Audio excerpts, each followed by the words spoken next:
Une question délicate à laquelle je vais essayer de répondre. Ma belle-mère s'immisce dans ma relation de mariage en posant des questions intimes, ne la regardant pas. Elle critique, elle impose ses choix, sa vision des choses et demande régulièrement si nous avons mis en pratique ses conseils.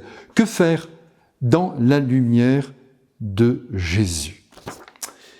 Ne connaissant pas bien votre situation, vous comprenez qu'il m'est difficile de vous répondre.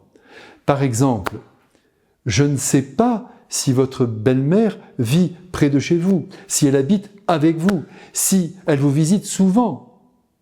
Mais, quoi qu'il en soit, il faut quand même tout de suite que je vous redonne un principe qui demeure vrai, quelle que soit la situation. Et voici ce principe. Personne ne doit se mêler de votre vie de couple. Ce que vous vivez avec votre aimé vous regarde tous les deux.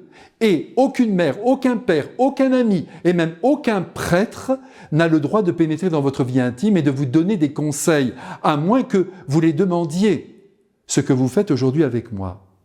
Et voyez, même moi maintenant, j'avance à pas feutrés, d'autant plus que je ne sais pas les problèmes qui sont en jeu et qui poussent peut-être votre belle-mère à intervenir apparemment de manière outrancière. Cependant, j'ose vous dire, en fidélité à Jésus, qui est le maître de l'amour, que vous ne devez pas hésiter, si vous le jugez bon, à remettre à sa place votre belle-mère, en lui demandant de ne plus intervenir dans votre vie conjugale et familiale, par exemple, en lui disant sans détour qu'à chacune de ses visites, son attitude critique est contre-productive et que la colère est en train de monter en vous et peut-être aussi en votre femme ou en votre mari, et qu'ainsi, elle augmente les difficultés plus qu'elle ne les résout. Si vous le jugez nécessaire, vous pouvez aller jusqu'à lui demander de ne plus venir pendant une certaine période à la maison. Mais l'idéal serait de ne pas en arriver là. Les ruptures sont toujours douloureuses et puis il y a des conséquences, des effets secondaires si vous voulez.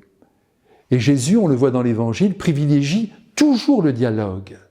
Bien sûr, si une prise de conscience venait à surgir de sa part, offrez-lui le pardon, car tout le monde peut un jour ou l'autre se reprendre. Et votre belle-mère peut très bien, parce que vous lui avez parlé en toute franchise et avec cœur, réaliser que ces interventions intempestives vous font marcher sur une route caillouteuse qui blesse votre amour. Alors, parlez-lui franchement, tentez de la raisonner, calmez le jeu, demandez-lui de faire quelque peu silence. Et moi, de mon côté, je prie pour vous. À bientôt. Bonne chance.